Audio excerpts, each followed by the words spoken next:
Some hammerhead put this bicycle cable lock around this tree. I always stop by this tree very early every morning, and this tree seems to speak to me. Yeah, don't think I've gone crazy. But anyway, I'll explain some more, but basically, I want to free the tree. So today I want to make a small wire cutter that I hope can cut that cable. This here is a piece of high carbon steel. What type of high carbon, I'm not exactly sure. And I've already cut it lengthwise.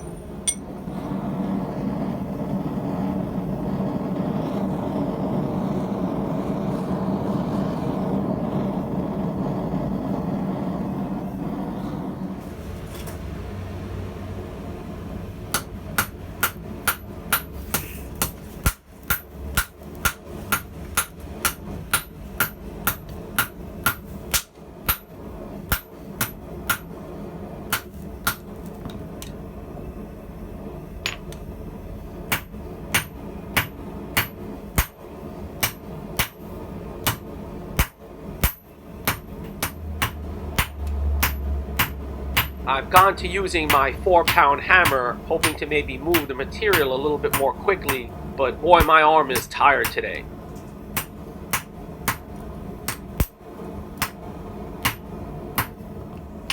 To heck with using this hammer today, I'm going back to using my 2-pound YK30 steel hammer.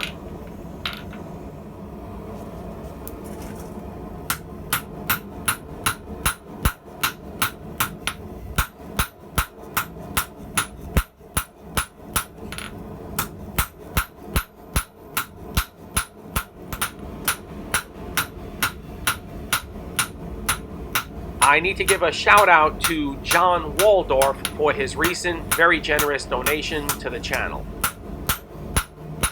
You guys know I always have fooling around to do, and now that I've added Free the Tree to that list, well, these things take time, and so any donation really helps. Thanks very much. So, back to the tree. As I said, I stop at this one tree daily, and at some point I found the tree and I have some sort of connection. What I mean is, I get a good vibe. But this tree, like so many in the city, is abused. It's like the people who are in charge of tree maintenance don't have a clue. For example, when they trim trees here, they go nuts and cut off most of the foliage. The trees only survive because the growing season here is basically year-round, but they become weak from stress. Also, they very often girdle trees in Type A by not removing support cables, ropes, and the like for years, if not the entire lifespan of the trees. Sure, you need to stake entire tree when first planted, but that system should be updated or removed at a certain point. Anyway, I could go on, but I'll leave it at that. It's hot as all get out, and I've been hammering for a while now. This is at the back end of my workday. So I shut her down, and I'll pick this back up tomorrow. Tomorrow is magically here.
Here I'm marking just to get an idea about where I want to place the rivet.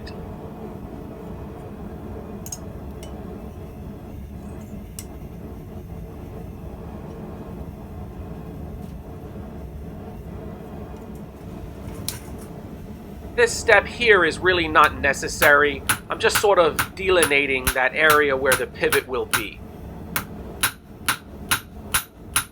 Later on, I'm going to have to grind that area pretty much flat.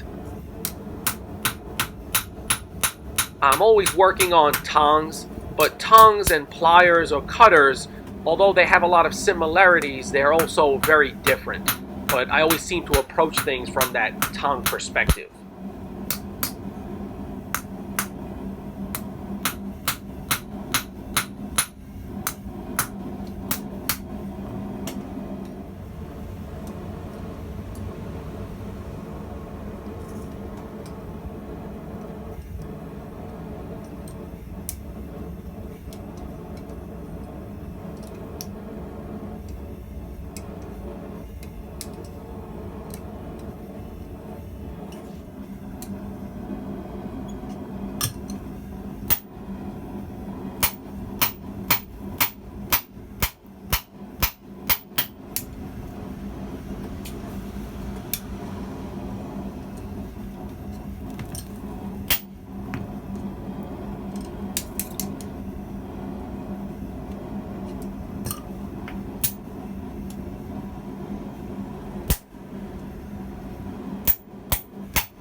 I want the pivot to be tight but smooth, so I hot ream the hole out with an old drill bit to a little bit bigger than 7 millimeters.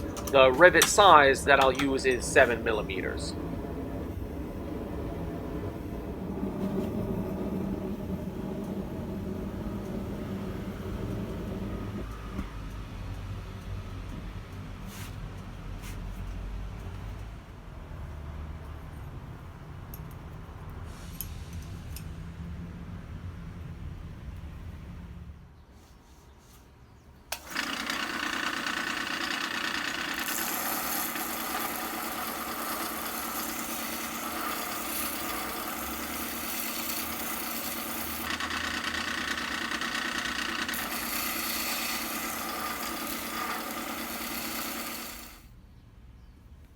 I need to get some new and better belts.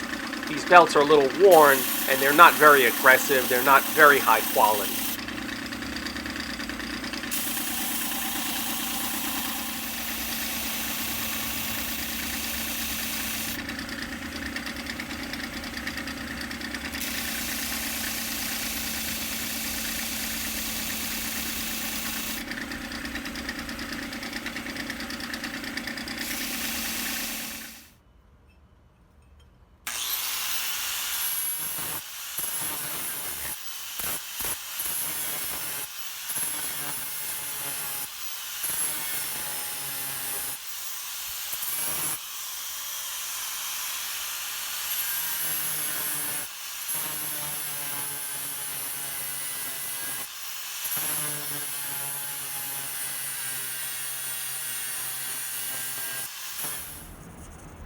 Simply use a marker just so I can check high and low spots.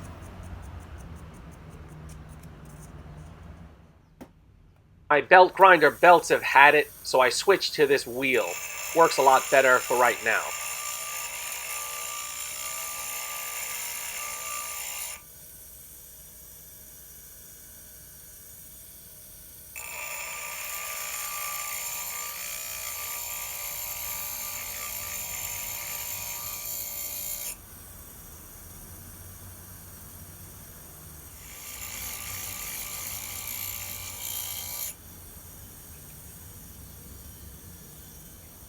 It's getting there. Just a little more to go. Gosh, I hate grinding.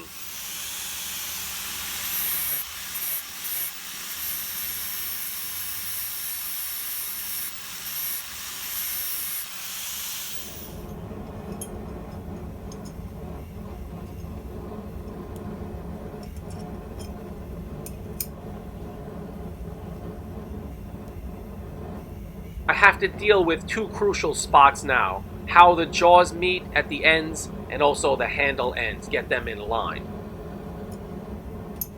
But first, I forge a stop.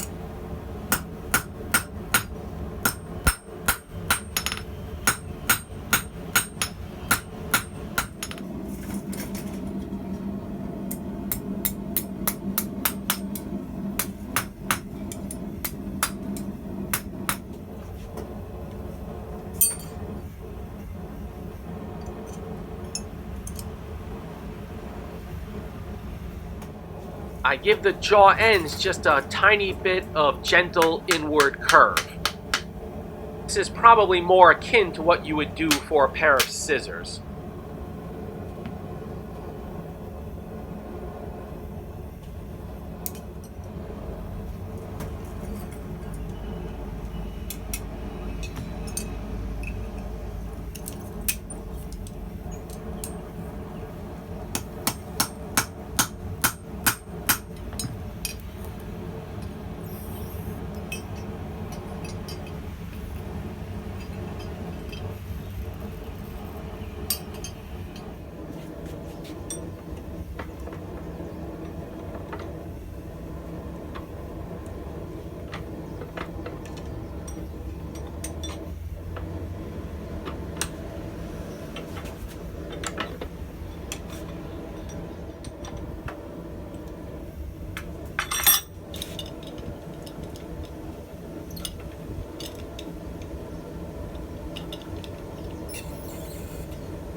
The inward curve of the jaws at the ends is just a little bit too much, so I work that back just a little bit.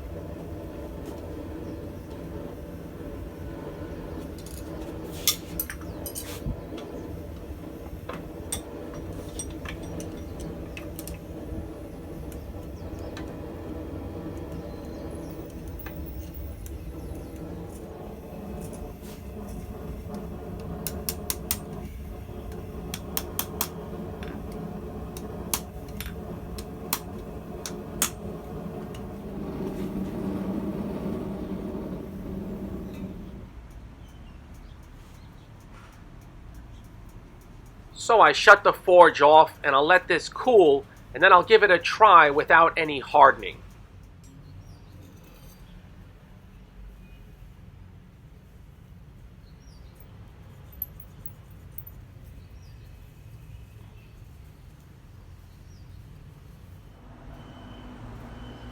So I've got a few different things here to try to cut. I'll start off easy.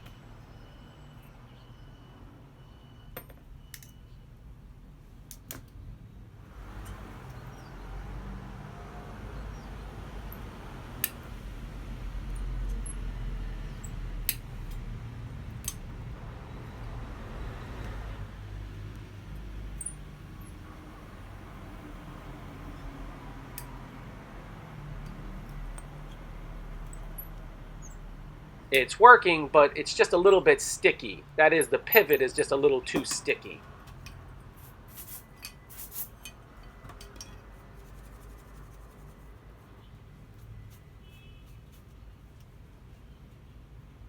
This is a small nail.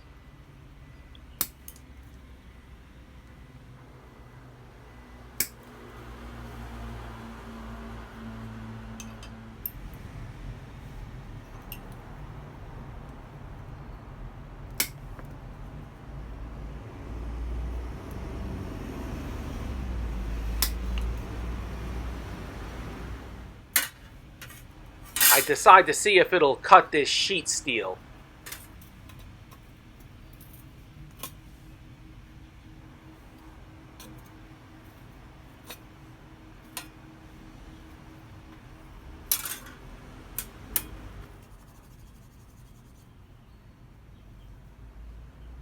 It's still not closing properly, and I've got to separate the jaws at the very ends just another fraction.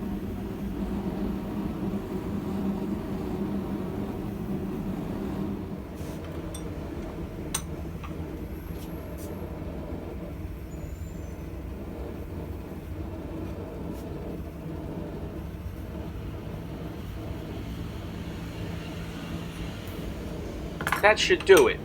And now I'll move on to hardening the jaws in oil.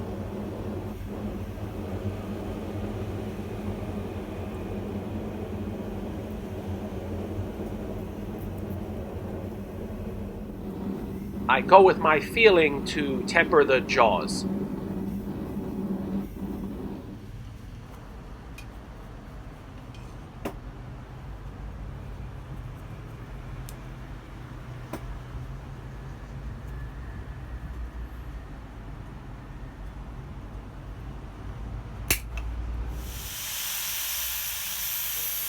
I do a final sharpening with a 400 grip flap disc.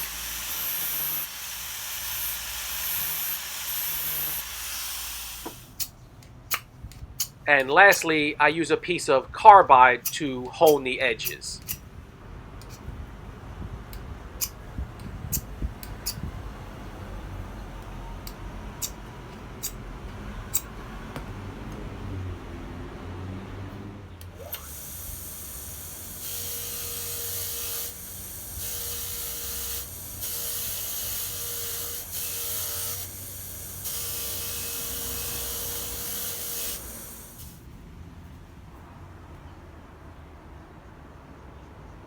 So there it is, ready to try to free the tree.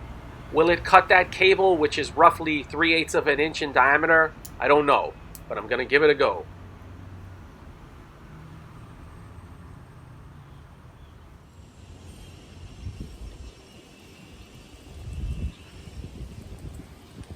By the way, that wire that's a little higher up than the cable is an identification tag, and that's a spring. That's not a problem.